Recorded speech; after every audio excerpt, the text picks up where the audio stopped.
Bonjour à tous. Aujourd'hui, nous sommes le vendredi 26 septembre 2025 et nos amis, le colonel Wilkerson et Larry C. Johnson, sont de retour parmi nous. Bienvenue à nouveau. Heureux d'être ici. Veuillez vous abonner et cliquer sur le bouton « J'aime » pour nous aider à toucher plus de personnes. Et je veux commencer, Larry, avec où est le bouton Nima. J'aime bien Larry. Allez.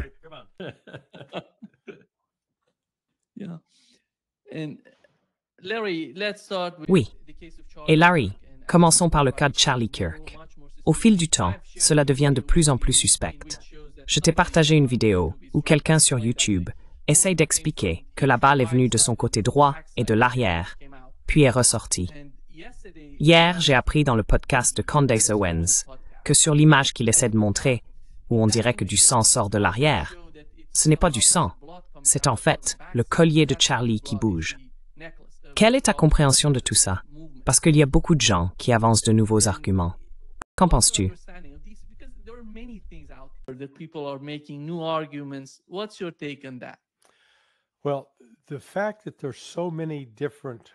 Eh bien, le fait qu'il y ait autant de versions différentes qui circulent sur Internet devrait déjà vous mettre la puce à l'oreille. Il s'agissait d'une opération organisée, appelons cela un complot, pour tuer Charlie Kirk. Ce n'était pas un tireur isolé agissant seul.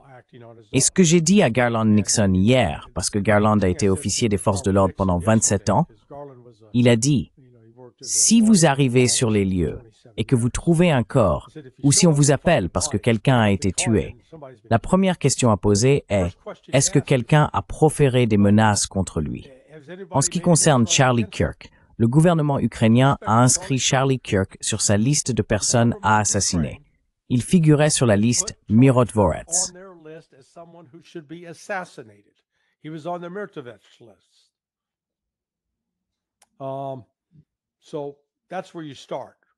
Donc, c'est par là qu'il faut commencer, parce que ce Tyler Robinson, apparemment, son oncle, est lié au bataillon Azov en Ukraine. Commençons donc par là. C'était pas un tireur isolé. C'est le premier mensonge. Et puis, quand toutes ces autres histoires commencent à circuler, oh, ça venait de la droite, oh, ça venait de la gauche, oh, c'était un pistolet de paume. Ce que l'on fait tout de suite quand il s'agit d'une conspiration organisée, c'est d'inonder l'espace avec tout un tas de distractions. On lâche les lièvres pour que les chiens ne sachent plus dans quelle direction courir. Quant à l'affirmation selon laquelle le tir serait venu du côté ou de derrière, c'est n'importe quoi. Il suffit de regarder la vidéo image par image au moment où il se fait tirer dessus.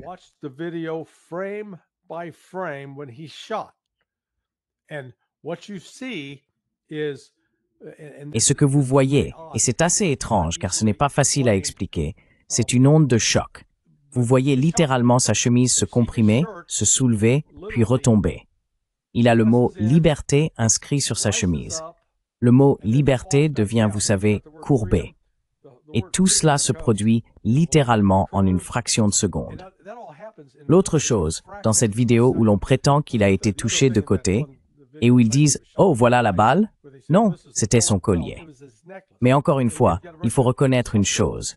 Lorsqu'il a été touché de face, l'impact était si fort que le collier a été projeté d'ici jusque derrière lui en une fraction de seconde. Donc, le simple fait que vous ayez toutes ces distractions me dit qu'il s'agit d'une volonté délibérée d'embrouiller les choses.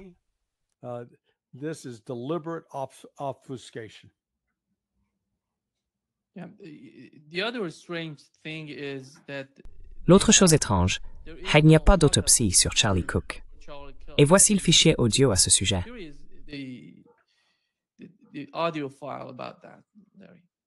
Ils ont fait la demande, ils m'ont répondu par email, il n'a pas subi d'autopsie. Le certificat de décès a été signé par le médecin de l'hôpital. D'accord. Pouvez-vous simplement faire une visite sur le terrain pour documenter cela? Pardon, pouvez-vous répéter? Pouvez-vous simplement nous ajouter au dossier en notant qu'il n'y a pas eu d'autopsie? 287, je vais déclarer l'hôpital. J'ai besoin qu'un agent vienne se positionner dans le box des urgences à l'hôpital Timpanogos. Jesse vient de me dire qu'il vient de raccrocher et que la femme de Charlie va venir signer les papiers et amener une voiture ici pour un moment. La femme de Charlie va atterrir à Signature, c'est bien ça? Monsieur. Et Jesse va aller à Duncan tout de suite pour lui prendre une voiture. D'accord. Je suis un peu perdu parce que Corey vient de dire qu'ils atterrissent à Duncan, donc je ne sais pas où ils vont atterrir, mais on va improviser au mieux, je suppose.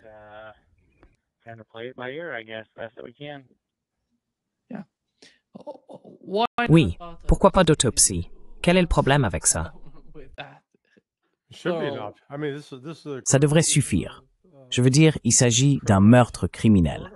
Il doit y avoir une autopsie parce qu'il faut recueillir des preuves qui pourront être présentées au tribunal quand on va essayer de condamner quelqu'un pour, vous savez, ils prétendent que ce gamin, Tyler, est celui qui l'a abattu, ce qui n'est pas le cas. Le fait même qu'ils affirment qu'il a été tué avec un 30-06, c'est un mensonge. Et donc, ils diffusent délibérément de la désinformation. C'est vraiment inquiétant. Et donc, vous savez, c'est une chose qui n'est pas encore fait l'autopsie, parce que cet appel semblait avoir eu lieu dans les 24 heures suivant la fusillade. Mais s'ils n'ont toujours pas fait d'autopsie, alors là, c'est un vrai problème.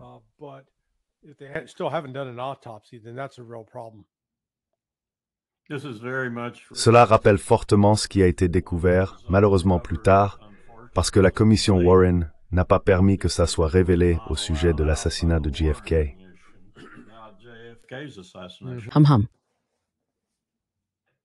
Comme l'a dit Larry, vous brouillez tout ce que vous pouvez, immédiatement. Vous inondez le terrain.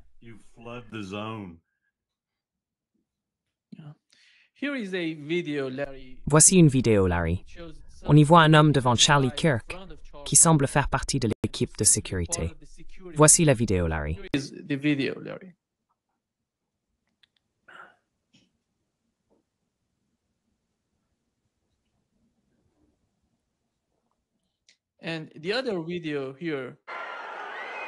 Et c'est dans l'autre vidéo ici. Donne quelque chose à l'un des gardes du corps. Same guy is giving something to one of the bodyguards, Larry. Yeah. Le voilà. Oui, donc, écoutez, je veux dire, nous ne pouvons traiter qu'avec les faits concrets dont nous disposons. Fait numéro 1. Il y a eu un coup de feu, et ce n'était pas avec un petit pistolet de paume. J'ai formé plus de 350 personnes au tir, au pistolet semi-automatique, donc j'ai une certaine idée de la différence de son entre un pistolet et un fusil. Là, le bruit était clairement distinct de celui d'un pistolet. La blessure par balle visible. Il n'y a pas de trou de sortie, car les tirs venant de l'arrière ne le montrent pas. Vous savez, cela n'a pas été causé par un calibre 30-06. Vous le savez, sauf s'il s'agissait d'une munition spécialement conçue. Et ce que je veux dire par là, c'est que la plupart des munitions conventionnelles, comme celles utilisées par les chasseurs, ont une balle en plomb avec une chemise en cuivre ou un noyau en acier, qui est de l'acier pur.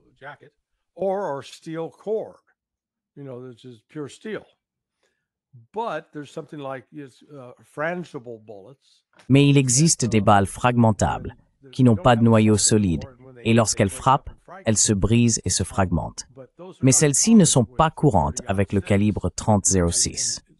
Donc, si un type spécial de balle a été utilisé, cela indiquerait immédiatement que ce gamin, Tyler Robinson, n'est pas le coupable. C'était une opération organisée. Donc, rien qu'en écoutant le bruit du fusil, le son et la nature de la blessure, on sait que ce n'est pas ce que le FBI prétend. Mais cela rejoint ce que disait le colonel Wilkerson. Il sature l'espace avec toutes ces distractions et désinformations. Et ce qui est vraiment inquiétant, c'est qu'ils ne font pas les choses de base qu'il faut faire dans une enquête. C'est un autre indice qu'il se passe quelque chose de louche.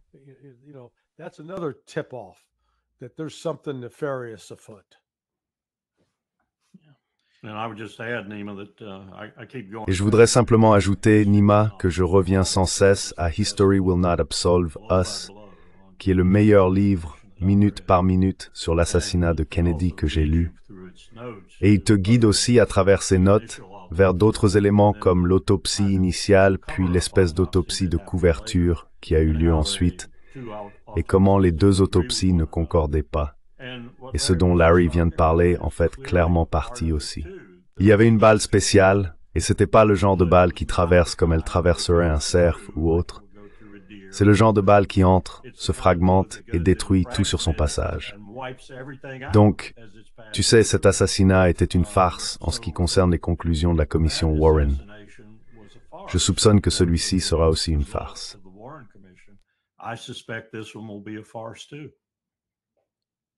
Oui.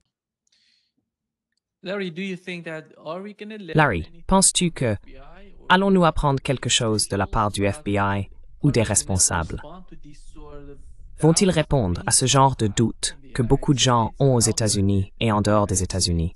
Je veux dire, je parle du fait que le FBI réponde à ces questions. Oui, ils seront aussi transparents qu'ils l'ont été avec les dossiers Epstein. Oui. Oui. Ils seront aussi transparents que Donald Trump, ou que celui qui est sous ses ordres ou derrière lui leur dira de l'être.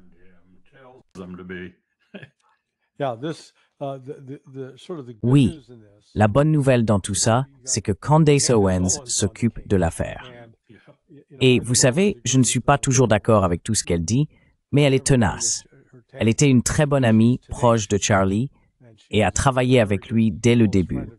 Et elle ne lâche pas l'affaire. Elle n'a pas peur. Et c'est vraiment ce qu'il faut.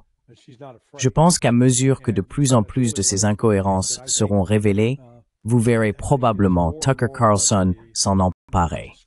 Donc c'est pas prêt de disparaître.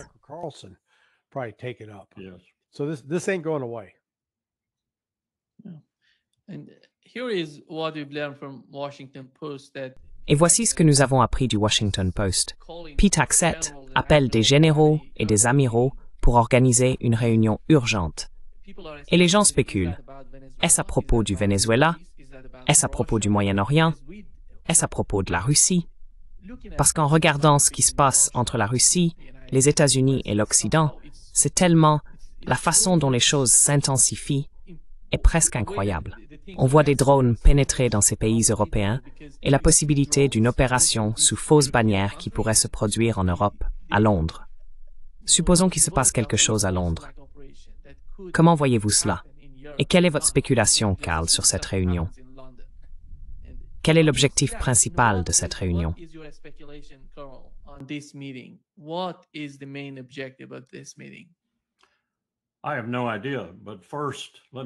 Je n'en ai aucune idée. Mais d'abord, permettez-moi de dire que c'est stupide. Nous ne réunissions même pas tous les sous-commandants du commandement du Pacifique des États-Unis lorsque j'étais membre de ce commandement, le plus grand commandement unifié à l'époque, en 1984 et 1985, en un seul endroit. Et la façon dont nous contournions cela, bien sûr, c'est que le CEPREDNet devenait une vidéoconférence sécurisée. Et maintenant, c'est encore mieux, un moyen de communiquer sur de longues distances avec très peu de délai. Par exemple, le président des États-Unis utilisait le CIPRNet avec son commandant à Bagdad pendant la guerre en Irak. Très bon système. Donc il n'est pas nécessaire de les rassembler. C'est la première chose. La deuxième chose, et c'est vraiment inquiétant, je déteste même en parler.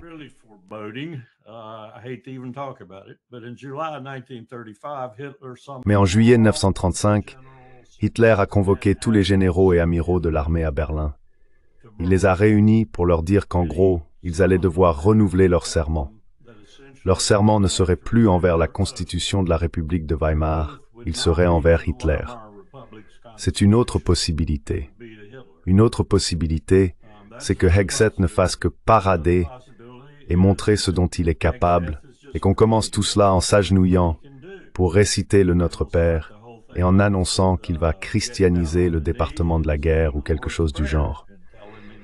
Une autre chose, comme vous l'avez suggéré, c'est qu'il pourrait essayer, Trump pourrait essayer, d'effrayer Poutine. Bonne chance avec ça. Poutine n'est pas du genre à se laisser intimider. Donc j'ai aucune idée de la raison de leur réunion, mais ce n'est pas très intelligent.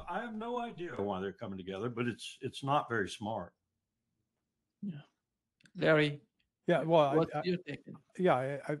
Larry, qu'en penses-tu? I don't think it has anything to do with Oui, the war plan because je ne pense pas que cela ait quoi que ce soit à voir avec un plan de guerre, parce que, encore une fois, tu fais venir des généraux qui travaillent pour le TRADOC, tu sais, le commandement de formation, ou pour le commandement spatial. Donc tu vois, c'est très étrange pour commencer. C'est un peu lié, mais pas directement à cela. Je suis extrêmement en colère. Je suppose que c'est le terme technique approprié. Qu'aucun membre de l'armée américaine au commandement, aucun des généraux, aucun d'entre eux n'ait démissionné pour protester contre l'ordre illégal de Trump de tuer les personnes dans ses bateaux au large du Venezuela. C'est un acte criminel, c'est un acte de guerre. Et il n'y a absolument aucune justification.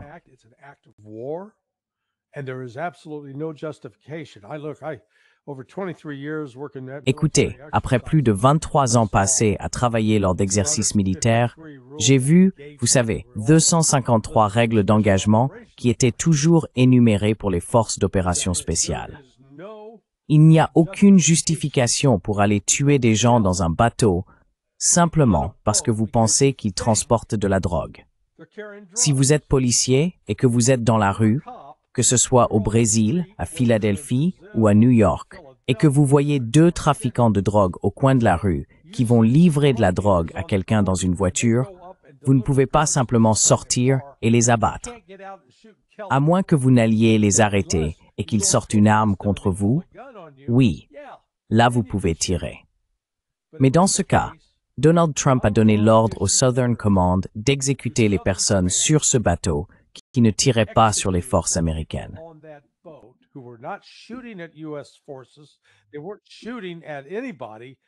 Ils ne tiraient sur personne, et pourtant nous avons décidé que nous avions le droit de les tuer.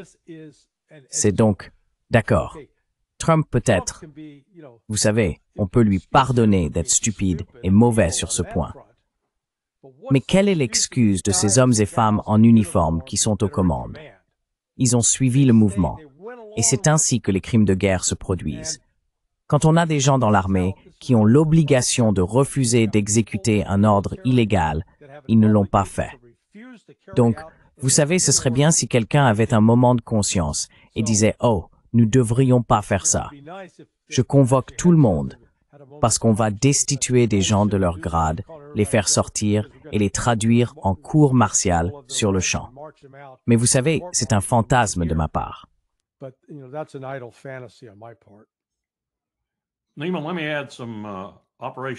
Nima, laisse-moi ajouter quelques détails opérationnels à cela. Après le 11 septembre, George W. Bush, qui était alors président, était bien sûr furieux. Et je te le dis, il était furieux. D'abord, il était un peu perplexe, puis il s'est un peu renversé dans son fauteuil en pensant « Oh mon Dieu, le peuple américain va nous tenir pour responsables de ça. » Et il réfléchissait à son avenir politique. Et ensuite, il est devenu en colère et furieux. Il a même organisé une réunion à la Maison-Blanche avec une trentaine de fondamentalistes chrétiens et d'autres personnes pour essayer, comme il nous l'a dit, directement à nous, son cabinet, j'essaye de maîtriser ma rage. Tout cela a servi de contexte au moment où nous avons commencé à descendre en rappel sur des navires partout dans le monde.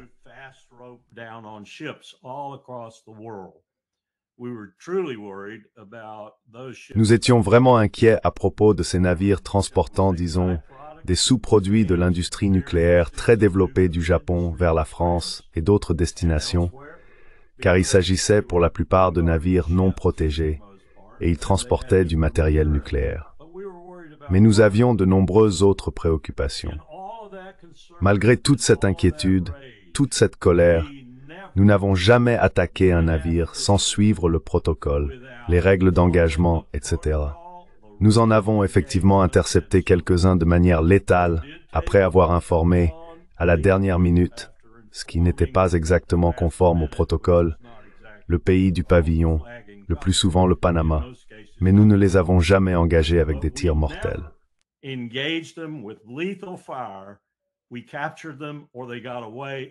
Nous les avons capturés, ou ils se sont échappés, ou ils ont jeté la cargaison par-dessus bord. Et c'était frustrant pour l'armée. Vous savez, frustrant de descendre en rappel et de les voir tout jeter avant même d'arriver. Et comme c'était dans l'océan et qu'on ne pouvait pas la récupérer, c'était généralement en eau assez profonde, alors c'était perdu. Je veux dire, il ne vous reste que ce que vous pouvez trouver à bord du navire, s'il y a d'autres marchandises de contrebande ou autres. Donc c'était frustrant, frustrant au possible, et on le faisait tout le temps. Mais jamais, jamais après le 11 septembre et tous ces morts, nous n'avons eu recours à ce genre de comportement. C'est impensable. Comme l'a dit Larry, c'est un crime de guerre.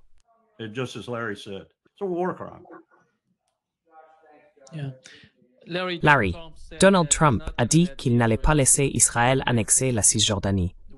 Penses-tu qu'il aura ce genre d'influence sur Netanyahou pour l'en empêcher? No. No.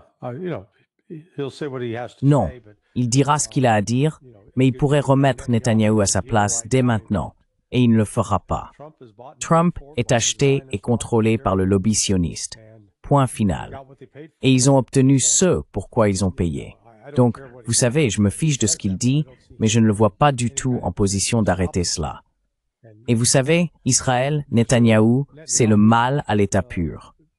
Et ils vont continuer à faire ce qu'ils veulent jusqu'à ce qu'on les arrête. they're gonna continue doing what they want to do until they get stopped. Nima, I think Trump's scared too. Eh bien, Nima, je pense que Trump a peur aussi. Je pense qu'il a peur. Et ce dont Larry parlait à propos de Charlie Kirk est l'une des raisons pour lesquelles il a peur. Il est très effrayé. Apparemment, ils ont déjà essayé de l'assassiner à plusieurs reprises, mais il sait très bien, tout comme moi, tout comme Larry, et comme tu devrais le savoir, Nima, que si le Mossad veut t'assassiner, tu seras assassiné. Point final. You'll be assassinated. Period. Yeah. I mean, look, the Oui, connection with Ukraine je veux dire, écoutez, and le lien avec l'Ukraine et Israël, c'est une relation étroite avec l'Ukraine. Je veux dire, vous savez, il y a l'angle juif ici à travers Zelensky. Vous savez, j'ai mis l'autre jour sur mon blog une photo d'un combattant du bataillon Azov qui a un tatouage de swastika sur la nuque, en train de prier au mur des lamentations à Jérusalem, portant une kippa. Vous savez, la calotte. Alors est-ce possible? Tiens, comment pourrions-nous alléguer qu'Israël assassinerait des gens? Eh bien, il suffit d'aller demander à la famille d'Yitzhak Rabin. Oui, et les allégations selon lesquelles Bibi Netanyahou aurait joué un rôle direct dans cette affaire. and the allegations that Bibi Netanyahu had played a direct role in that. You know, Netanyahu was seen at one point. Netanyahou a été vu à un moment donné, avant l'assassinat, en train de mener une procession portant un cercueil marqué Yitzhak Rabin. C'est donc un point de départ pour cette enquête. En ce qui concerne Charlie Kirk, les colons en Cisjordanie volent des terres sur lesquelles les Palestiniens vivent depuis des générations, et le gouvernement israélien, l'armée, reste à l'écart et les encourage leur permet de continuer. Donc oui, Donald Trump a dit « Oh, ça n'arrivera pas ». N'importe quoi. C'est facile pour lui de le dire. Puis quand ça arrive, il hausse simplement les épaules et passe à autre chose. When it happens, he'll just shrug his shoulders and move on. The only positive thing I can see happening, Oui. Nima, and it's a long shot, La seule chose positive que je peux envisager, Nima, et c'est peu probable, c'est que le discours du président colombien à l'Assemblée générale de l'ONU semble avoir suscité de l'enthousiasme, et c'est justifié. Il pourrait faire, comme je le disais avant que nous soyons à l'antenne, ce que nous avons fait avec l'Afrique du Sud. Le président colombien pourrait demander un vote à l'ONU, un vote à l'Assemblée générale. Il suffit d'une majorité des 2/3. Au moins, cela permettrait d'obtenir des embargos commerciaux, des embargos sur les armes. On n'obtiendrait peut-être pas un contingent de troupes, mais le président indonésien a parlé de 20 000 hommes ou plus, et d'autres personnes commencent maintenant à se manifester et à dire en coulisses qu'elles pourraient fournir 5 ou 6 000 hommes. behind the curtains, as it were, that they would provide 5,000 or 6,000. The big problem there, of course, is money. Le gros problème, bien sûr, c'est l'argent. Et ce que Trump ferait probablement, Reagan a établi le précédent, ce serait de retirer les 28 ou 29% de la contribution de l'ONU que les États-Unis fournissent. cela rendrait ces déploiements de troupes très coûteux. Ce serait presque impossible à moins qu'un pays comme la Chine ou un autre pays riche intervienne et dise « Eh bien, je financerai la part que les États-Unis payaient ». Donc c'est peu probable. Mais c'est une autre flèche dans le carquois, je me suis trompé de sens, qui est maintenant plein de flèches dirigées contre Bibi, sans parler de l'Iran, s'il l'attaque. Et je pense qu'il va le faire.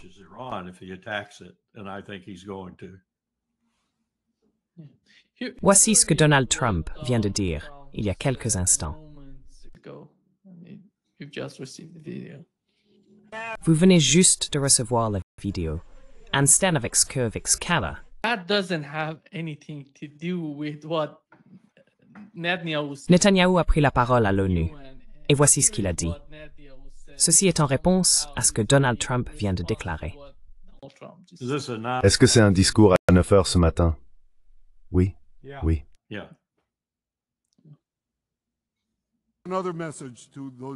Un autre message à l'intention de ces dirigeants occidentaux.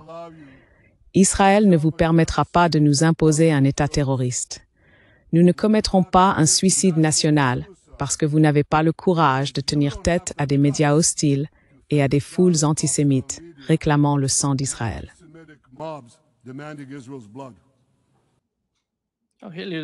Hillary dit que peu importe qui parle de la solution à 2 États ou à un État, et qu'il ne se soucie pas de tout cela.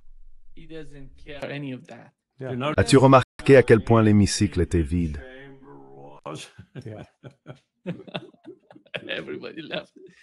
Tout le monde a adoré. Larry, tu as dit que Donald Trump n'en est pas capable. Qui pourra le faire? Qui a le pouvoir de le faire si Netanyahou ne se soucie de personne, même pas du président des États-Unis?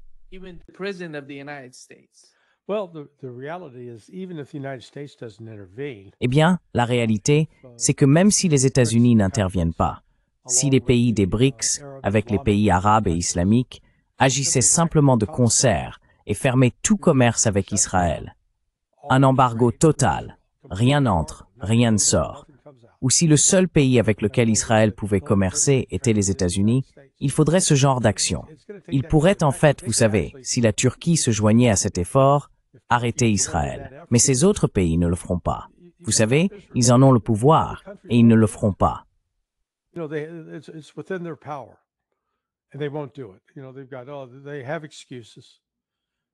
savez, ils ont des excuses. Donc, vous savez, ce cauchemar de génocide va simplement continuer. Et jusqu'à ce qu'à un moment donné, Israël aille trop loin. Vous savez, Netanyahou, avec toute son arrogance, ira probablement de l'avant et attaquera l'Iran.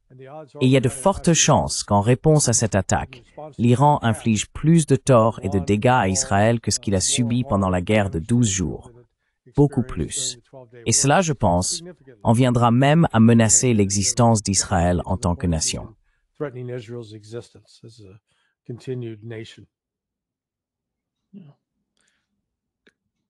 Colonel, voici ce que dit Netanyahou à propos de l'Iran à l'ONU. Les pilotes américains et les pilotes de B-2 ont bombardé les sites d'enrichissement nucléaire de l'Iran. Je tiens à remercier le président Trump pour son action audacieuse et décisive.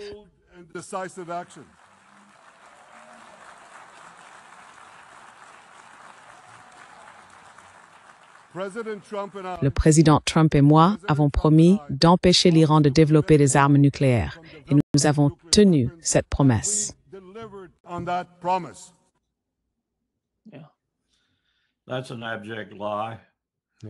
C'est un mensonge éhonté, et il sait que c'est un mensonge. L'avez-vous entendu l'autre jour quand quelqu'un a dit qu'ils étaient proches, très proches? Il a répondu non. Et j'ai failli tomber de ma chaise.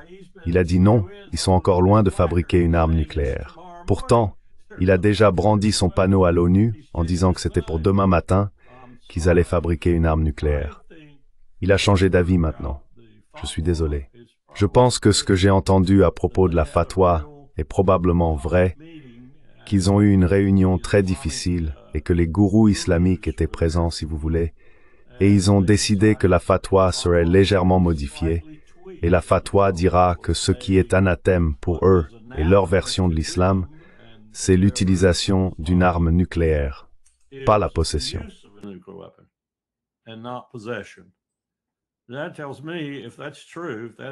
Cela me dit que si c'est vrai, si cette information est vraie, cela signifie qu'ils sont soit déjà là, soit très proches. Et je ne pense pas que nous en saurons quoi que ce soit. Et ensuite, nous serons dans une impasse nucléaire. Et je n'ai aucun doute sur qui sera le premier à utiliser une arme nucléaire dans la région. Dans ce cas, ce ne sera pas nous, ce sera Israël. Et je pense que Larry a raison. Je pense qu'ils seront en danger existentiel s'ils déclenchent une nouvelle guerre avec l'Iran. Et je pense qu'ils vont le faire. Il suppliera Trump d'intervenir. Trump interviendra probablement. La question est de savoir comment il interviendra.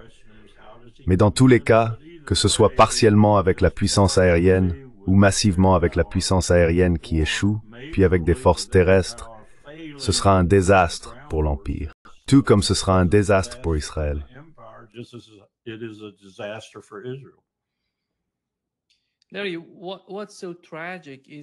Larry, ce qui est si tragique, c'est qu'ils font tout pour pousser l'Iran à prendre ce genre de décision.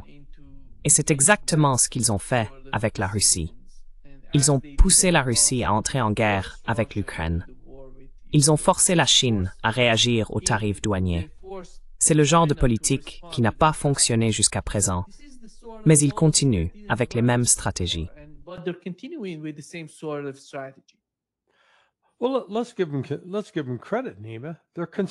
Eh bien, il faut leur reconnaître une chose, Nima. Ils sont cohérents. Allez, ils font quelque chose très bien, je veux dire, ils sont très mauvais dans ce qu'ils font, mais ils sont très doués pour être très mauvais et incompétents. Donc tu sais, et ta question suppose aussi qu'il y a une sorte de stratégie globale à laquelle ces gens réfléchissent de manière stratégique, alors qu'en réalité, ils se contentent de regarder le mur juste devant eux et d'essayer de décider s'il faut le peindre, le démolir ou le contourner. C'est presque comme s'ils s'étaient demandé « Qui peut-on mettre au pouvoir pour qu'ils prennent le plus de mauvaises décisions possibles, qu'ils mènent les États-Unis au bord de la ruine et qu'ils mettent le feu au monde. » Oh, j'ai trouvé. Mettons Donald Trump là-dedans, parce que c'est exactement ce qui est en train de se passer en ce moment.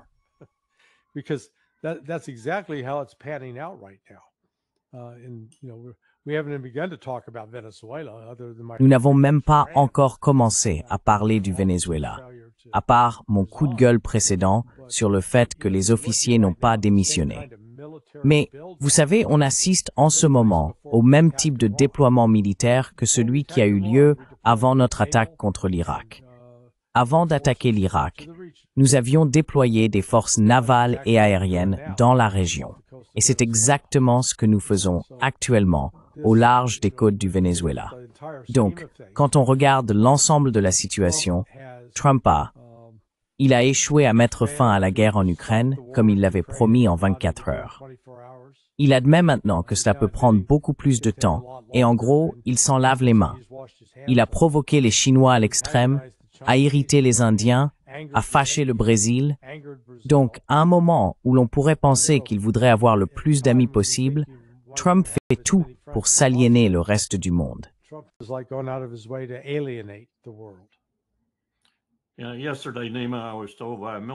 Hier, Nima, un ami militaire, l'un des rares qui me parle encore, m'a dit qu'il prenait l'opération Just Cause comme exemple de ce qu'il comptait faire à Maduro. Je lui ai simplement rappelé que le Panama est un endroit très petit, avec environ 4,5 millions d'habitants au maximum, peut-être 29 000 km². Le Venezuela fait environ 350 000 km², compte environ 29 millions d'habitants, et possède de nombreuses montagnes et un terrain vraiment difficile. Et si tu veux faire l'enlèvement avec le 18e corps aéroporté, déployer la 82e sur eux ou autre, tu ferais mieux de savoir premièrement comment le trouver. On a eu un mal fou à trouver Noriega jusqu'à ce qu'il se réfugie à la Nonciature. Et tu ferais mieux de savoir exactement comment tu vas t'extraire, parce que ça ne sera pas facile.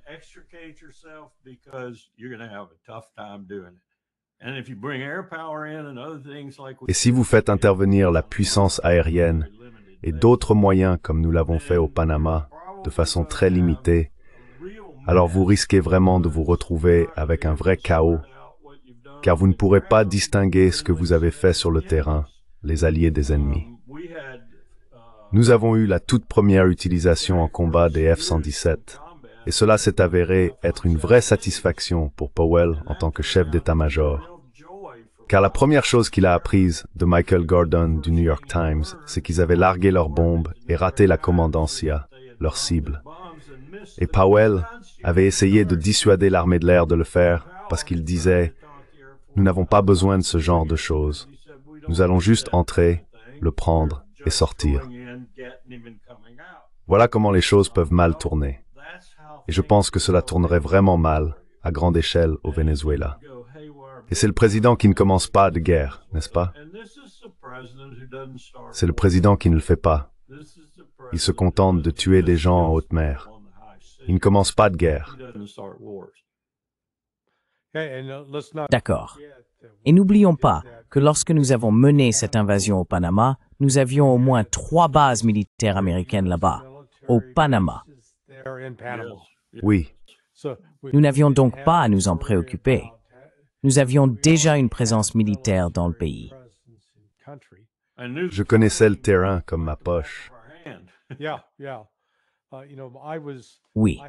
Vous savez, je venais tout juste de quitter la branche d'Amérique centrale. Je me souviens de l'analyste, qui était l'analyste principale. C'était elle la principale. Nous avons passé, la CIA a passé, une année à essayer de provoquer Noriega pour qu'il fasse quelque chose, afin que nous puissions justifier une attaque contre lui. D'accord? Je veux dire, la CIA était, donc c'était l'un de ces rares cas où une analyste, elle s'appelait Alicia, a été intégrée à la DO, la direction des opérations, pour la planification. Parce qu'elle devait rédiger le compte-rendu quotidien du président, il fallait s'assurer qu'elle ait aussi les informations sur ce que faisait le côté opérationnel.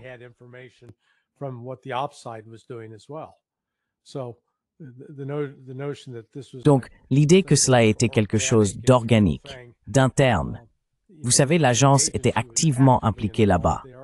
Et je vous garantis que l'agence est activement impliquée en ce moment même au Venezuela, essayant de recruter des gens, de distribuer de l'argent, de voir s'ils peuvent déclencher un coup d'État contre Maduro, ou, au minimum, d'identifier où il se trouve. Vous savez, il y aura peut-être une tentative pour l'attraper. Mais si les États-Unis décident d'intervenir militairement là-bas, il y aura un tas de marines morts à la base aérienne de Dover.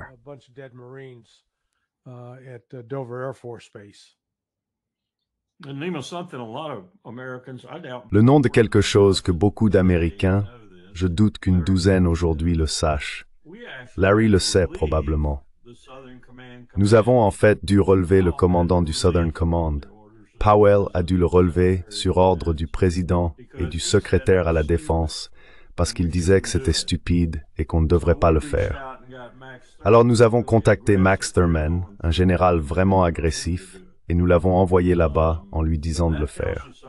Cela veut dire quelque chose. C'est le dernier officier général pour lequel j'ai eu un certain respect dans l'armée américaine. Tu te souviens de son nom? Moi non, et je devrais. Il parlait couramment espagnol, connaissait très bien l'endroit, y avait passé un certain temps, et avait avancé des arguments vraiment pertinents sur les raisons pour lesquelles nous n'avions pas besoin de le faire. Oui, mais tu sais pourquoi nous l'avons vraiment fait? Oui. Larry, je pense que la vraie question serait de savoir comment cela va influencer la présidence de Trump aux États-Unis s'ils attaquent le Venezuela. Donald Trump va-t-il gagner plus de soutien de la part de sa base ou va-t-il en perdre? Cela serait bien plus important dans leur prise de décision.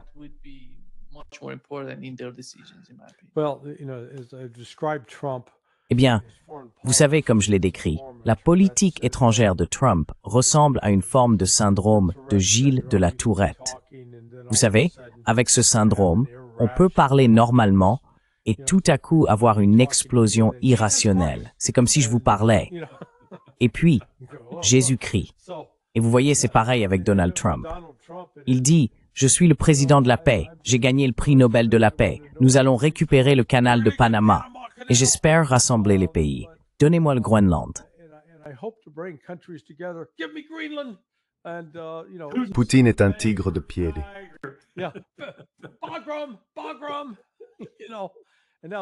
Bagram. Bagram. Vous savez, et maintenant le Venezuela. Écoutez, apparemment, Trump a été informé, comme le disait le colonel Wilkerson, qu'on pouvait facilement s'occuper du Venezuela, comme on l'a fait au Panama. Et Trump est assez naïf pour accepter ces briefings, et pas assez curieux intellectuellement pour vraiment poser des questions et les remettre en cause. Donc il suit le mouvement, tout comme quand Israël a promis « Hey, on va éliminer la haute direction du gouvernement iranien, et il s'effondrera en 2 jours. » D'accord, allons-y. Puis, quand ça tourne mal, il dit « Je n'étais au courant de rien. »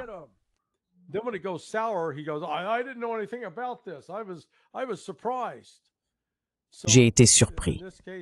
Donc dans ce cas, il sera d'abord prêt à célébrer. Oui, nous nous sommes débarrassés de Maduro.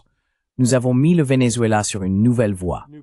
Sauf que lorsque les choses tourneront mal, il cherchera quelqu'un à blâmer, car il n'a pas pris la décision. Ou du moins, c'est ce qu'il prétendra. Donc cette affaire a une sorte d'inertie propre. Et Trump, dans ce contexte, ne réfléchit pas de manière stratégique. Tout ce qu'il fait, c'est penser politiquement. Et c'est une myopie politique, où il ne voit que de façon très étroite si cela va lui profiter. Et il part toujours du principe que cela lui sera bénéfique, jusqu'à ce que la situation tourne mal et que ce ne soit plus le cas.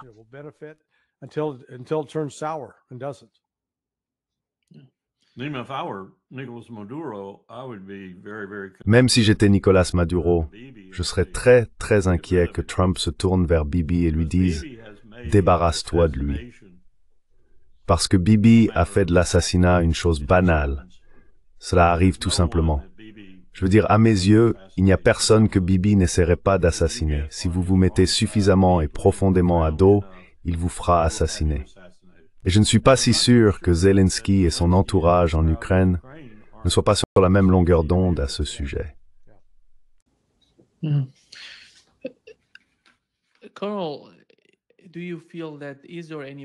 Colonel, pensez-vous qu'il y ait quelqu'un dans l'administration Trump, y compris Donald Trump lui-même, qui, si on compare à JFK, car à l'époque, lors de la crise des missiles de Cuba, JFK critiquait ceux qui prônaient une attaque contre Cuba avec des bombes et des armes nucléaires. Et tout cela, y a-t-il quelqu'un comme ça? Y a-t-il quelqu'un pour s'opposer à ce genre de rhétorique à Washington?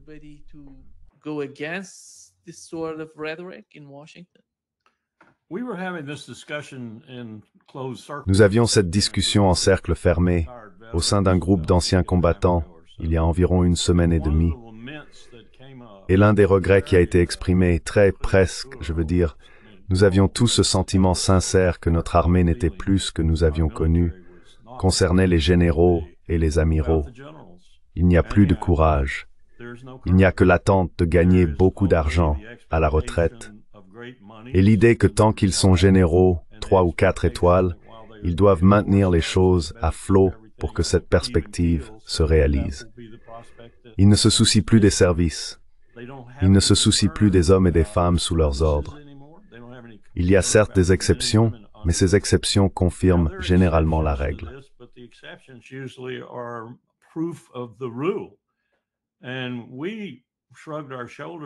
Et nous avons haussé les épaules en disant, vous savez, il n'y a personne dans l'armée que nous suivrions jusqu'à une mare d'eau si nous étions affamés et mourant de soif.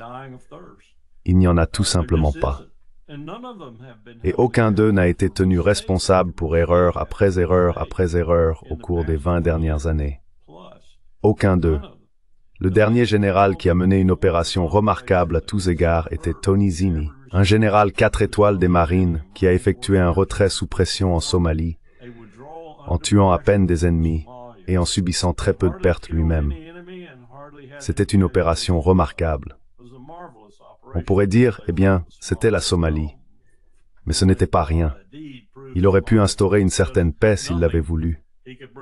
Nous n'avons pas eu de général dans l'armée équivalent à Tony Zinni depuis.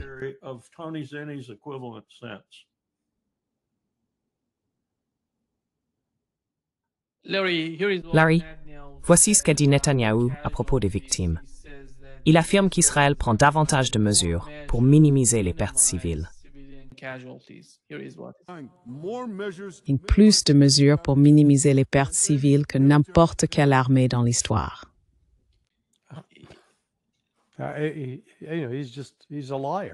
C'est un menteur. Il considère toujours cela comme une sorte de campagne de marketing, juste de la communication. Il dit aux gens ce qu'ils veulent entendre pour qu'ils le répètent.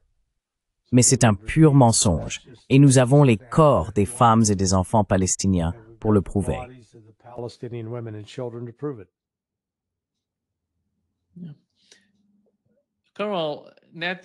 Colonel, Netanyahou se vantait d'une certaine manière de la capacité d'Israël à mener cette mission de décapitation en Iran, au Yémen et au Liban. Et voici ce qu'il a déclaré.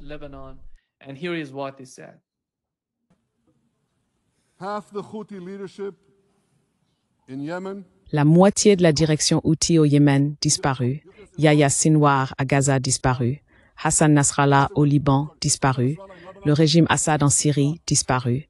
Ces milices en Irak, eh bien, elles sont toujours dissuadées. Et leurs chefs, s'ils attaquent Israël, disparaîtront eux aussi. Quant aux principaux commandants militaires iraniens et à leurs meilleurs scientifiques de la bombe atomique, eh bien, eux aussi ont disparu.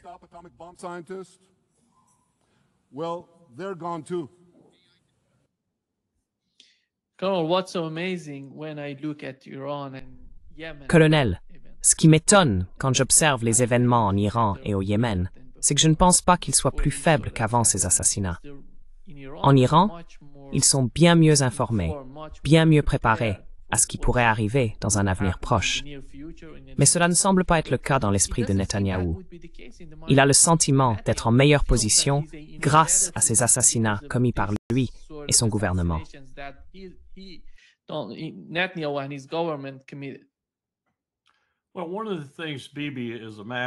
Eh bien, l'une des choses dont Bibi est un maître, et d'un point de vue psychologique, presque dérangé, c'est qu'il ne peut pas admettre une erreur.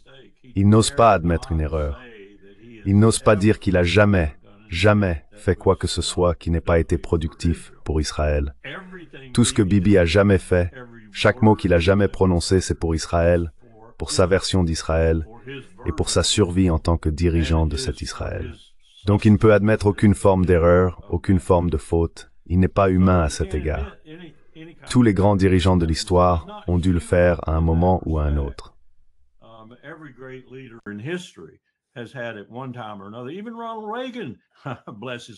Même Ronald Reagan, que Dieu le bénisse, a dû se présenter devant le peuple américain et admettre que l'affaire Iran-Contra était bien ce qu'elle semblait être, un fiasco, et il s'est sauvé de la destitution en prononçant ce discours parce qu'il était le grand communicateur.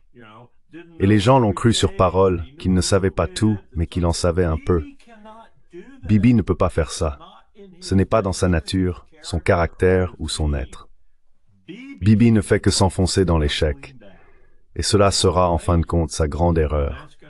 Et je pense que cela arrive. Je pense que c'est imminent. Je pense que l'Iran va en être l'instrument.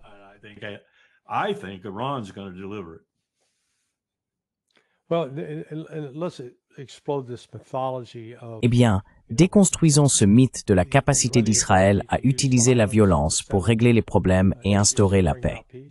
J'appelle cela le mythe des Jeux olympiques de Munich. Après les Jeux olympiques de Munich en 1972, Israël a juré qu'il traquerait tous les tueurs pour les éliminer. Et cela devait mettre fin à « cela servira de leçon, cela mettra fin à la violence ». Premièrement, Israël a échoué dans cette mission. Et ils ont fini par tuer au moins une personne qui n'avait absolument rien à voir avec ce qui s'était passé à Munich. Un homme totalement innocent, en Norvège, je crois. Mais, vous savez, ils ont tué et assassiné encore et encore, toujours en prétendant que cela leur apporterait la paix. Et ce n'est jamais le cas. Donc ce que nous avons vu, avec tous leurs meurtres, au Liban, en Cisjordanie, à Gaza et ailleurs, c'est que tout cela ne fait qu'engendrer plus de violence.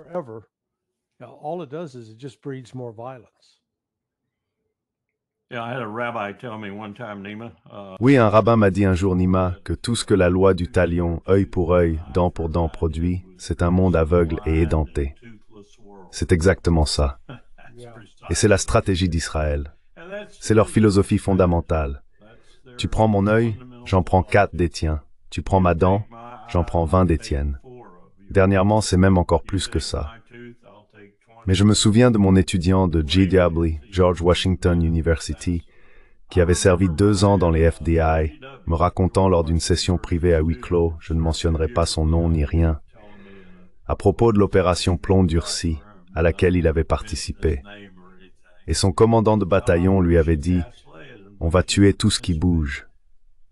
C'était en quelque sorte un précurseur de ce qu'ils font aujourd'hui. On va tuer tout ce qui bouge, hommes, femmes, enfants, chiens, chats.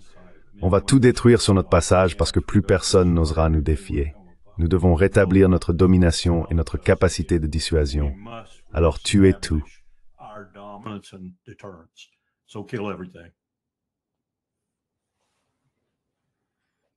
Larry, voici tu sais Petraeus qui parle à Al-Jolani. Good Lord, man. Bon sang, ça devient une véritable séance de torture. Pourquoi ne pas carrément me faire subir un simulacre de noyade la prochaine fois? D'accord. D'accord, vas-y, je t'en prie. Désolé de t'avoir interrompu. Certainement oui, un certain degré d'islam politique. Mais franchement, ce que vous avez fait depuis la chute du régime de Bachar al-Assad a confirmé ce que j'avais évalué. Et j'ai d'ailleurs été assez fortement critiqué à ce sujet. Je tiens simplement à vous dire vraiment au nom de toutes les personnes présentes ici que cette conversation m'a véritablement rempli d'un immense espoir. Cela a été très très réconfortant et éclairant. Votre vision est puissante et claire. Votre attitude elle-même est également très impressionnante. Donc encore une fois, au nom de tous ici présents et de tous ceux qui nous regardent à distance, nous vous remercions d'avoir partagé votre vision aujourd'hui. Nous vous souhaitons force et sagesse dans le travail difficile qui vous attend. Nous espérons évidemment votre succès, Inch'Allah, car au bout du compte, votre succès est notre succès.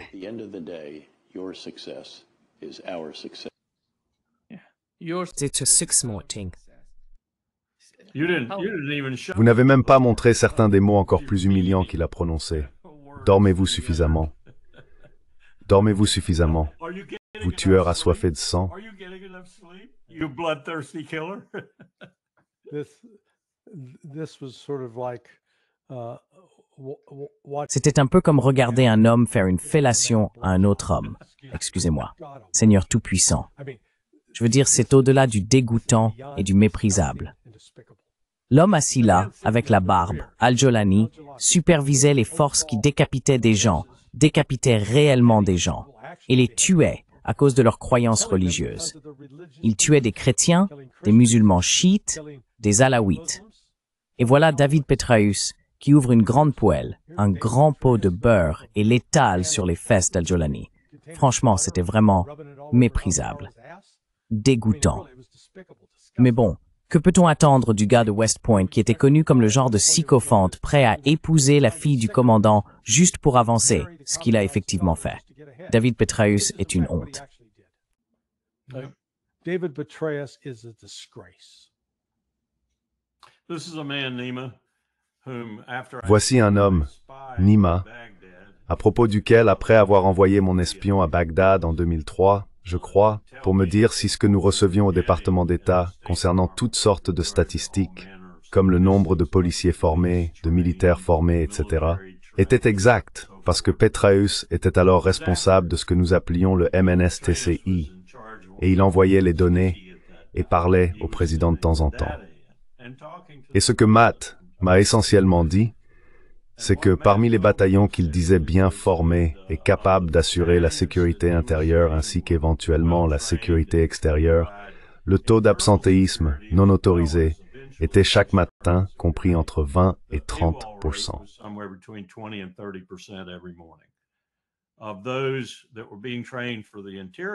Parmi ceux qui étaient formés pour le ministère de l'Intérieur, il me disait que les voyous qui avaient toujours été là se trouvaient désormais au ministère de l'Intérieur et que nous pouvions nous attendre à des développements vraiment merveilleux de la part de ce groupe, et ainsi de suite. Tout cela pour dire que cet homme, je crois qu'il était général 2 étoiles à l'époque, mentait essentiellement depuis Bagdad pour améliorer l'image de ses performances là-bas. Et je dois dire qu'à mesure qu'il montait en grade, ses performances, à une exception près, ne se sont pas vraiment améliorées. Et cette exception, c'est probablement ce qui lui a valu Paula Broadwell. Du moins, j'ai des gens qui me parlent du fait que ça aurait pu être une opération de piège à miel, commanditée et menée par le Mossad. Paula Broadwell est la personne qui a vraiment fait tomber David Petraeus, pour ainsi dire.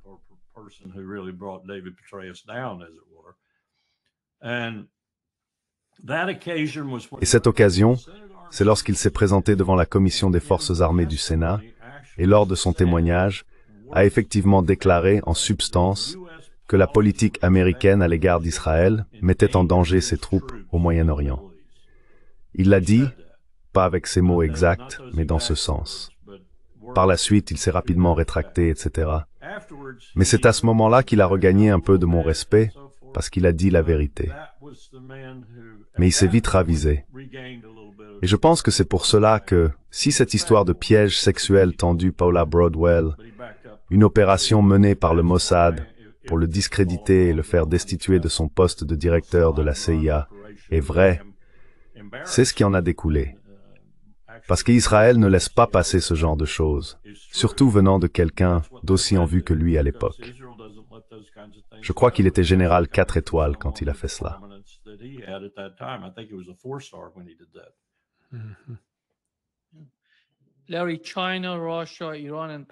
Larry, la Chine, la Russie, l'Iran et le Pakistan rejettent le retour des États-Unis en Afghanistan parce qu'ils observent ce qui se passe avec le général Petraeus, la façon dont il dialogue avec Al-Julani. La rencontre entre Zelensky et Al-Julani est d'une certaine manière inquiétante pour la situation dans la région. Et il semble que tout le monde soit au courant de ce qui se passe et s'en préoccupe d'une façon ou d'une autre.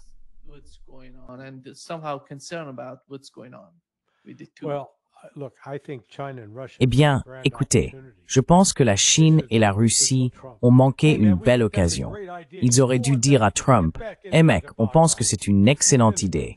Vas-y, retourne là-bas, retourne à Bagram. » Et puis, ils auraient eu qu'à s'installer dans leur chaise longue avec des sacs de pop-corn, juste pour regarder.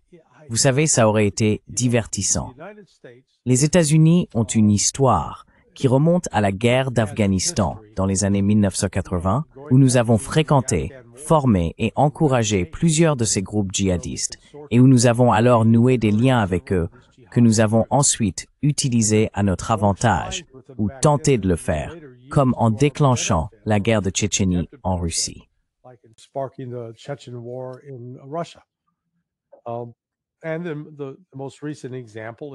Et le dernier exemple en date, c'est de s'associer avec des gens comme Al-Julani, maintenant Al-Shara, dans le but de se débarrasser de Bachar al-Assad. Et souvenez-vous, Bachar al-Assad, on disait que c'était un homme si mauvais, parce que même s'il était, je crois, alawite, il protégeait les chiites et il protégeait les chrétiens. Il s'opposait à l'extrémisme islamique sunnite. Eh bien, la dernière fois que j'ai vérifié, c'est justement ce contre quoi nous étions censés lutter. Sauf que ce sont ceux-là même que nous continuons d'armer, d'équiper et de former. Donc, vous savez, je pense que le reste du monde comprend bien mieux ce que nous sommes que nous-mêmes. Ils perçoivent, dès le départ, notre hypocrisie et savent qu'on ne peut pas nous faire confiance.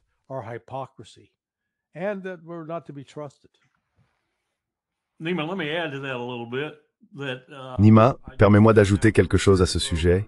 Je viens d'apprendre de Gary Vogler, qui a été notre homme en Irak pendant 68 mois, un spécialiste du pétrole en Irak, que selon lui, et Dennis Fritz partage désormais ce point de vue, il est l'auteur de Deadly Betrayal, la véritable origine de l'insurrection en Irak serait que Wolfowitz avait ordonné à l'armée de commencer à expédier le pétrole irakien vers Israël.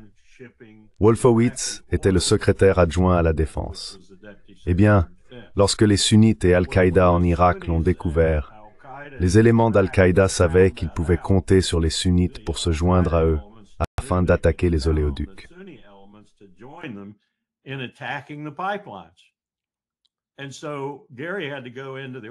Gary a donc dû se rendre au ministère du pétrole et demander « Mais pourquoi diable les Irakiens? Il y avait des files d'attente aux stations-service. On ne pouvait pas avoir d'essence, on ne pouvait même pas faire le plein. Pourquoi diable votre peuple attaque-t-il vos oléoducs ?» Gary était chargé d'aider le ministre irakien du pétrole à reprendre les opérations, et ainsi de suite. Eh bien, c'est parce qu'ils pompent du pétrole vers Israël. Et ils ont continué à pomper du pétrole vers Israël, et ils ont continué à attaquer. Et cela a fait que l'insurrection a pris de l'ampleur. Israël est partout, partout. Et notre complicité avec eux aussi. Larry, le secrétaire général de l'OTAN, a déclaré que Modi, touché par les tarifs douaniers, avait appelé Poutine et demandé un plan pour l'Ukraine, qui a été rejeté à la fois par la Russie et l'Inde. Ils ont affirmé qu'il n'y avait eu aucun appel téléphonique entre les deux. Et voici ce que le secrétaire général de l'OTAN a déclaré à CNN.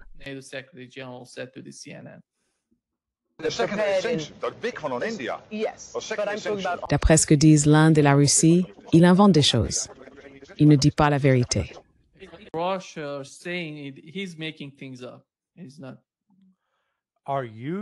Sous-entends-tu que Mark Rutte, le secrétaire général de l'OTAN, est un menteur? Allons, Nima, comment peux-tu dire une chose pareille? Il a étudié le rythme cardiaque de Jens Stoltenberg.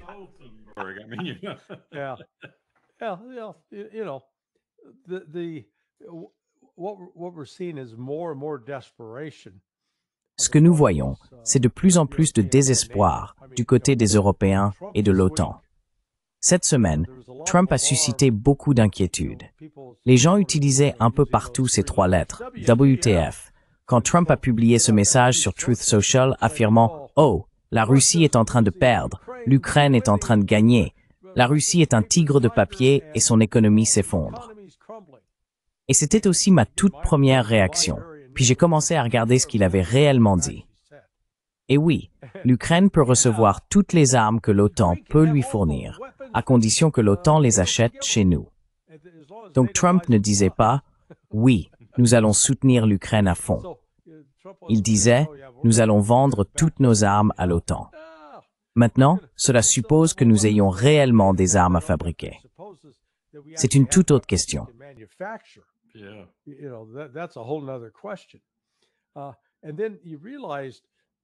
Et puis tu te rends compte que Trump se contentait de reprendre ces affirmations fallacieuses de personnes comme le général Kellogg, le général Jack Keane, le général David Petraeus, qui disaient tous « Eh, l'Ukraine est en train de gagner, la Russie est en train de perdre, la Russie n'est qu'un tigre de papier. » Et donc Trump répète cela parce qu'en gros, il dit « Pourquoi devrais-je donner quoi que ce soit?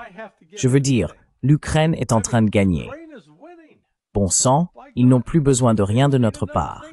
Ils sont sur une lancée. En fait, ils pourraient même aller jusqu'à Moscou. Et donc à un moment, Kellogg et ses types se sont réunis et ont dit « Eh bien non, Monsieur le Président, nous avions tort. » Vont-ils vraiment finir par devoir admettre qu'ils inventaient tout ça depuis le début? Donc Trump s'est simplement servi de ça comme d'un prétexte commode pour dire « Puisqu'ils gagnent, les gars, vous n'avez pas besoin de moi. Vous, les Européens, passez une bonne journée. Débrouillez-vous. » Oui, les Européens se disent quoi? Et celui qui va vraiment se couvrir de ridicule, c'est Lindsey Graham. Oui, oui. Mais qu'est-ce qu'il y a de si étrange? Il demandait simplement à Erdogan de ne pas acheter de pétrole russe. En quoi est-ce si étrange?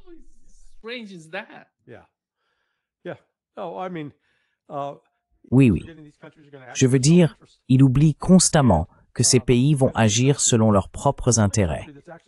Le seul pays qui a réellement accepté de se suicider économiquement, c'est l'Allemagne, lorsqu'elle a accepté la destruction de Nord Stream. Jusqu'à présent, l'Inde et la Turquie, confrontés à la même idée suicidaire d'arrêter toute importation de pétrole ou de gaz en provenance de Russie, ont dit Non, nous allons continuer. Erdogan est de toute façon bien connu. C'est le seul à pouvoir prendre une pièce à deux faces et y trouver une troisième. D'accord? Donc il est au mieux de mauvaise foi. Personne ne devrait être surpris qu'il rejette les tentatives des États-Unis de lui mettre la pression. It shouldn't surprise anybody that they're rejecting the U.S. attempts to pressure him. Karl, en ce qui concerne la situation en Ukraine, penses-tu qu'avec le temps, l'escalade va d'une certaine manière diminuer et se réduire? Ou bien allons-nous vers des escalades majeures sur ce front?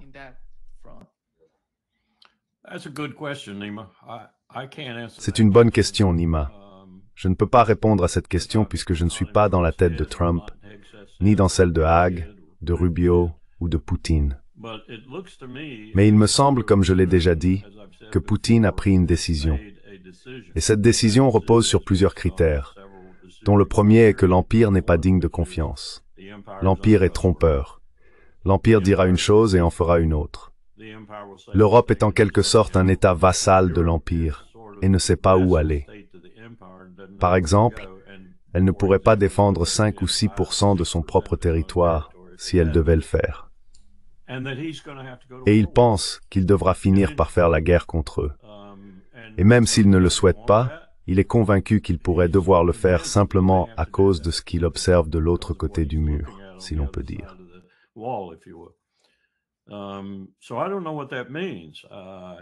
Donc je ne sais pas ce que cela signifie. Je pense vraiment que nous allons avoir une guerre régionale, soit là-bas, soit dans le sud, en Asie du Sud-Ouest, et qu'il y a une réelle possibilité que cela s'étende à une guerre beaucoup plus vaste, qui pourrait même impliquer l'utilisation d'armes nucléaires. Et je pense qu'il y a au moins une chance sur deux, et c'est, à mon avis, la situation la plus proche que nous ayons connue depuis longtemps d'un tel conflit mondial. Maintenant, je dirais aussi que selon moi, la plus grande part de responsabilité nous incombe. Mais je pense que nous le voulons. Je pense qu'au fond, nous le voulons. Et nous voulons que la situation dégénère au point, et j'utilise bien dégénérer et non évoluer, où nous nous retrouverons à combattre la Chine. Et cette guerre-là, nous allons la perdre, et de façon spectaculaire. And we're going to lose that one big time. Yeah, I was talking yesterday with Stanislav Krapivnik. Oui, je parlais hier avec Stanislav Karpivnik. Stas, tu sais, il est né en Russie, mais a grandi aux États-Unis. Marine, quoi. L'armée américaine, je crois. Ah, un soldat. Oui, tu as probablement raison. Je pense que c'était l'armée américaine. Mais ensuite, il est retourné en Russie et a servi un moment dans leur armée. Mais il me disait hier que Poutine subit actuellement beaucoup de pression pour devenir vraiment dur avec l'Ukraine et l'OTAN. Il pense, disait-il, que l'opinion populaire est que Poutine a été trop mou, trop retenu, que les Russes sont en gros en colère et veulent riposter. Donc c'est là que ça se dirige. Toute provocation supplémentaire à l'intérieur de la Russie pourrait très bien obliger Poutine à répondre d'une manière qui va. Il va bénéficier d'un large soutien du peuple russe. Le peuple russe ne dit pas « Oh, arrêtez la guerre ». C'est tout le contraire. Ils disent, tu sais, « Allez leur botter les fesses ».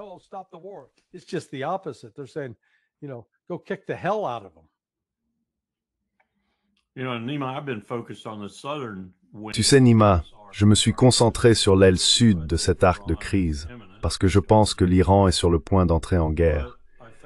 Mais j'ai découvert, la semaine dernière, que nous faisons des choses vraiment étranges du côté de Mourmansk, dans le passage Jiuk et tout autour de la mer de Barents. Et c'est pas forcément lié à l'Arctique, que j'ai décrit comme la partie nord de cet arc de crise. Mais c'est lié à l'obtention de renseignements et à la prise de contrôle sur ce que la Russie considère comme un territoire très stratégique, presque comme le Kamtchatka à l'autre extrémité. Et je ne sais pas pourquoi nous faisons cela, à part pour renforcer notre capacité à, tu sais, frapper depuis le flanc nord, pour ainsi dire. C'est insensé, mais c'est ce que nous faisons.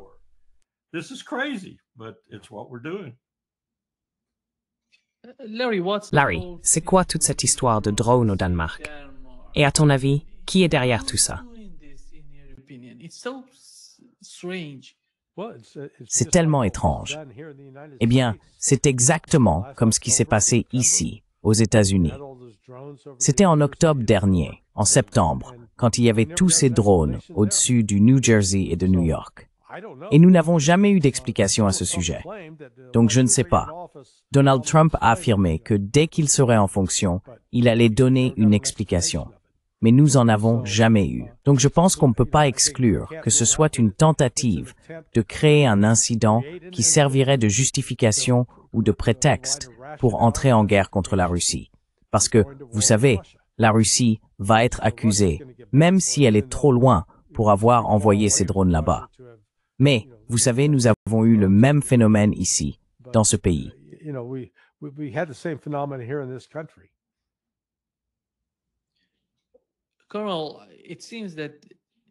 Colonel, il semble que lors de la visite de Donald Trump au Royaume-Uni, lors de cette rencontre avec le roi Charles, la seule chose qui, à mon avis, a retenu l'attention, c'est qu'il demandait la poursuite du conflit en Ukraine.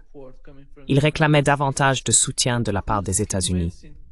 Qui convainc le roi Charles de faire cela? Et est-ce sa politique, ou bien est-ce quelqu'un au sein du gouvernement Sunak qui pousse dans ce sens?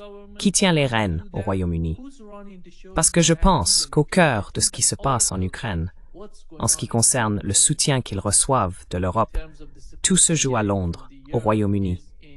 Eh bien, nous oublions aux États-Unis qu'il y a deux chambres à Londres.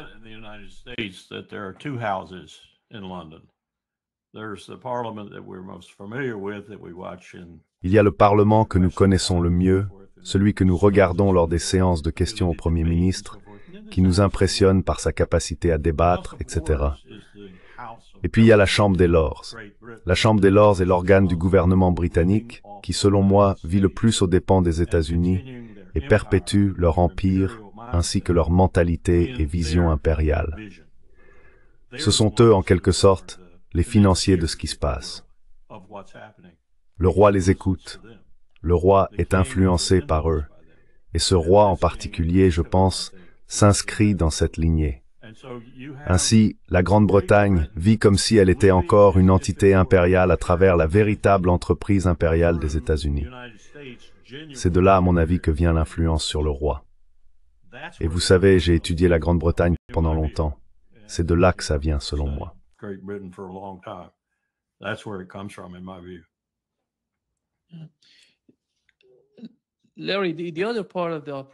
Larry, l'autre aspect de l'opération dont ils sont capables, à mon avis, et qui est bien plus important que la partie militaire de leur puissance, c'est le renseignement, ce qu'ils collectent. Je parle du Royaume-Uni, de leur niveau de compétence, et ils sont bien plus capables de recueillir des informations provenant de différents camps, de différents partis. Et ils sont aussi très liés à la CIA et au Mossad, de façon massive. Je veux dire, le véritable triumvirat aujourd'hui, Larry en sait plus que moi à ce sujet, mais je pense que c'est le Mossad, la CIA et le MI6. Larry, comment te sens-tu? Qu'en penses-tu?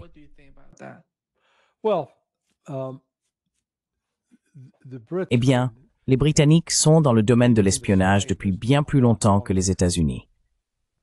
En fait, la création de nombreuses de nos unités spéciales, qu'il s'agisse de la Central Intelligence Agency, qui a été en partie inspirée par le MI6, de la Delta Force, calquée sur le Special Air Service, SAS, ou des SEAL, inspirés du Special Boat Service, SBS, toutes ont des racines britanniques.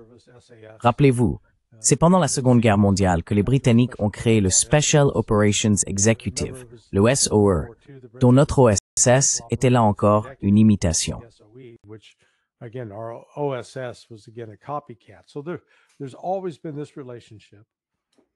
Il y a donc toujours eu cette relation où la NSA a des agents en poste au GCHQ, le Government Communications Headquarters en Angleterre, et ils travaillent littéralement côte à côte. Il y a donc ce transfert de tout ce renseignement d'origine électromagnétique, qui à mon avis est probablement bien plus important que le renseignement humain.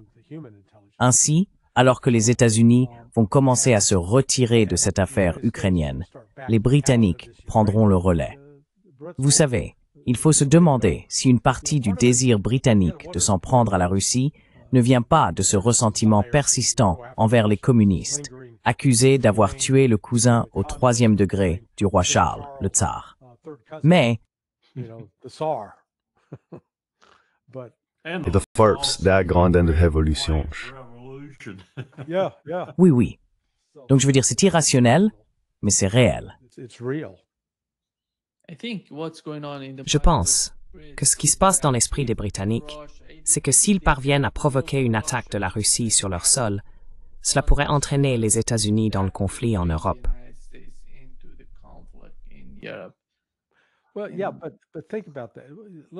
Eh bien oui, mais réfléchissez à cela. Voyons ce que ça signifie réellement. Entraîner les États-Unis dans un conflit. Alors, allons-nous commencer à faire voler des avions de combat là-bas? Bonne chance avec ça. Vous savez, ils ne resteront pas longtemps en l'air.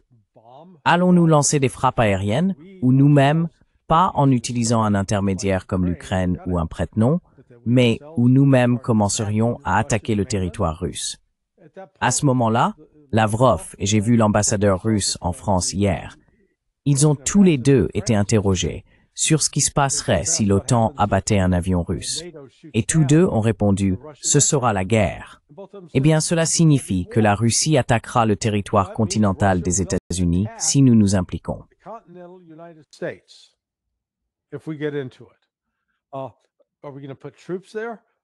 Allons-nous envoyer des troupes là-bas?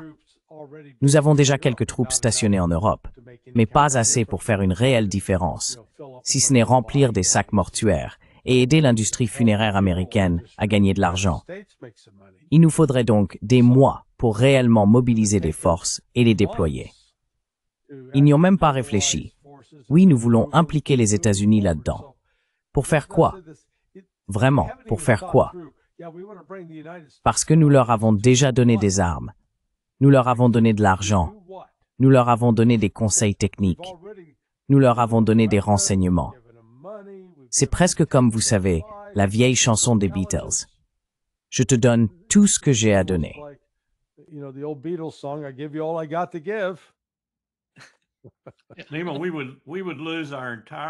Nous perdrions toute notre armée dès le premier fuseau horaire de la Russie. Cela ne se passera pas comme en Ukraine. Ce sera une guerre nucléaire. C'est la seule façon pour l'Empire de répondre de manière décisive face à un pays comme la Russie ou la Chine. Nous irons vers une guerre nucléaire et ils nous rejoindront. C'est ce à quoi nous sommes confrontés.